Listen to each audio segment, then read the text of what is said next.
আজকে নিশ্চয়ই কোচের প্রতি একটা রেসপেক্ট থেকেও এমবাপ্পে চাইবেন এমন কিছু একটা করতে যেটা এই ম্যাচটাকে স্মরণীয় করে। না অফকোর্স শুধু এমবাপ্পে না, মনে পুরো ফ্রান্স দলই চাইবে কোচকে একটা বিদায়ী গিফট দিতে। এমবাপ্পের কথা বলছিলেন যে ক্লাব ফুটবলে এমবাপ্পে একেবারেই নিজেকে অন্যভাবে পোর্ট্রে করে, এখানে আবার যদি এমবাপ্পের অ্যাপিয়ারেন্সটা দেখতে পাওয়া যায় তাহলে ডিফারেন্ট একটা অ্যাপিয়ারেন্স এমবাপ্পের।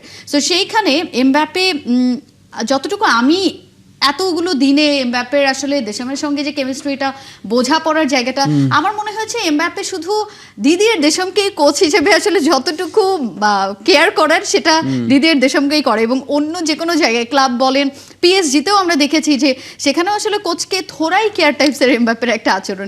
সেই জায়গা থেকেও আজকে নিশ্চয়ই কোচের প্রতি একটা রেসপেক্ট থেকেও এমবাপ্পে চাইবেন এমন কিছু একটা করতে যেটা এই ম্যাচটাকে স্মরণীয় করে। না অফকোর্স শুধু এমবাপ্পে না, মনে পুরো ফ্রান্স দলই চাইবে কোচকে একটা বিদায়ী গিফট দিতে, এবং সেটা তো জয়ের চেয়ে বেটার কিছু হতে পারে না। থার্ড প্লেস জিতে তাকে আসলে সম্মান জানানো, বিদায় জানানো। তবে France is in good hand. তাদের নেক্সট ফিউচার কোচ যদি জিনেদিন জিদান নিশ্চিত হয়ে যান, এর মধ্যে আলোচনা হচ্ছে সম্ভবত তিনিই হবেন, তাহলে এটা একটা দারুণ ব্যাপার হবে আসলে। আরেকজন লেজেন্ডারি ফুটবলার যিনি বিশ্বকাপ জিতেছেন অ্যাজ এ প্লেয়ার এবং এবার কোচ হিসেবে, কারণ জিদান আসলে ক্লাব ফুটবলে যা করেছেন উইথ রিয়াল মাদ্রিদ, এখন আসলে তিনি ন্যাশনাল টিমের দায়িত্ব নেওয়ার জন্য পুরোপুরি প্রস্তুত, এবং ফ্রান্স দলটার ওই এলিমেন্টগুলো আছে যেটা আসলে জিদান আরও বেশি ফ্লারিশ করে সামনে এগিয়ে নিতে পারবেন। সো ইটস মানে ফ্রান্সকে মনে হয় না যে একটা টিম 18, 22 এবং আবারও 26 পরপর 3টা ওয়ার্ল্ড কাপের সেমিফাইনাল ফাইনাল খেলেছে, এবং তারা মানে একটা সময় যে কোনো ওয়ার্ল্ড ফুটবলেই আপনি দেখবেন যে জার্মানির একটা টাইম গিয়েছে, ব্রাজিলের একটা টাইম গিয়েছে, আর্জেন্টিনা ফ্রান্সের টাইম যাচ্ছে, কিন্তু ফ্রান্সের টাইম মনে হয় শেষ হয় না। তাদের এত ফুটবলার, তাদের যে লাইন আপ আপনি দেখেন, হট আর সুইটনেসের পারফেক্ট ব্যালেন্সে যে কোনো স্ন্যাক্সের আসল মজা আনে রুচি হট টমেটো সস। যেটা বললাম কানতে খেলতে পারেন না, বারকোলা এবং আপনি দেখেন চেরকির মতো ফুটবলার সুযোগ পাননি ঠিক মতো।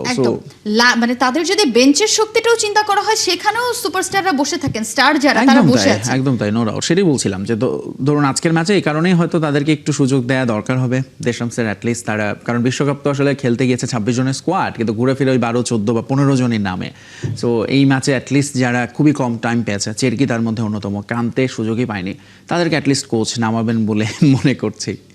পরিবর্তন আসলে খুব বেশি আসবে বলে মনে হয় না, কারণ সবাই চাইবে তাদের কি প্লেয়ারদের খেলাতে, specially keeping those records in mind.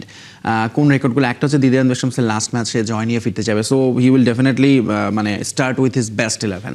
অন্যদিকে ইংল্যান্ডের টমাস টুখেলের যেটা বললাম, তার আসলে চ্যালেঞ্জ এটা প্রমাণ করা যে he is right man for the job, এবং সেটার জন্য তিনি আসলে তার বেস্ট প্লেয়ারদেরই দেখে নিতে চাইবেন। But still at the same time কিছু চেঞ্জেস, ধরুন ফ্রান্স আসলে তো গত ম্যাচে ঠিক ভুল করেছে বলা যাবে না, তাদেরকে স্পেন আসলে খেলতে দেয়নি, তারা স্পেনের স্ট্র্যাটেজি ব্রেক করতে পারেনি। বাট এগেনস্ট ইংল্যান্ড সেটা হবে না ডেফিনেটলি। ইংল্যান্ডের সঙ্গে যেটা বললাম, তারা আসলে ফেভারিট হিসেবেই মাঠে নামবে, এবং সেই জায়গাটাই আজকে হয়তোবা কিছু চেঞ্জ মানে কি, তিনি হয়তো কাউকে রেস্ট দিতে পারেন, লেটস সে অলিসিকে দিয়ে হয়তো স্টার্ট নাও করাতে পারেন, সেই জায়গায় হয়তো চেরকিকে তিনি আজকে স্টার্ট করাতে পারেন। অন্যদিকে ইংল্যান্ডের হয়ে ধরুন আজকে র্যাশফোর্ডকে হয়তো আবারও আমরা শুরু থেকে দেখতে পারি, বাট হ্যারি কেইন, বেলিংহাম তো থাকবেনই। বাট কিছু চেঞ্জেস দুটো একাদশে আসবে, বাট খুব সামান্য অল্প কিছু change, but they will use their substitute. বাকি যেহেতু 5 জনকে ব্যবহার করা যাবে, যদি 120 মিনিট পর্যন্ত খেলা যায়, সেখানে তারা হয়তো চাইবেন তাদের যারা সুযোগ পাননি তাদেরকেই খেলাতে। কিন্তু ওই যেটা বললেন মোটাতে একটা ব্যাপার আছে, সেটা হচ্ছে ইংল্যান্ড কখনো থার্ড হয়নি ওয়ার্ল্ড কাপে, তারা একবারই শিরোপা জিতেছে, so this is their best chance. Thomas টুখেলের চাকরি বাঁচানো, অন্যদিকে দিদিয়ান দেশামসের লাস্ট ম্যাচ এবং এই সমস্ত পার্সোনাল রেকর্ড, সো সব কিছু মিলে আমার এই প্রথমবারের মতো প্রবাবলি থার্ড প্লেস ম্যাচের একটা বাড়তি হাইপ, আগ্রহ তৈরি হয়েছে। এবং দুই প্রতিপক্ষের জন্যই মনে হয় এটা এবং আরেকটা জিনিস হচ্ছে ইংল্যান্ডের জন্য এটা একটা রিভেঞ্জ আপনি বলতে পারেন, বিকজ গত ওয়ার্ল্ড কাপের কোয়ার্টার ফাইনালে তারা ফ্রান্সের কাছে হেরে বিদায় নিয়েছে।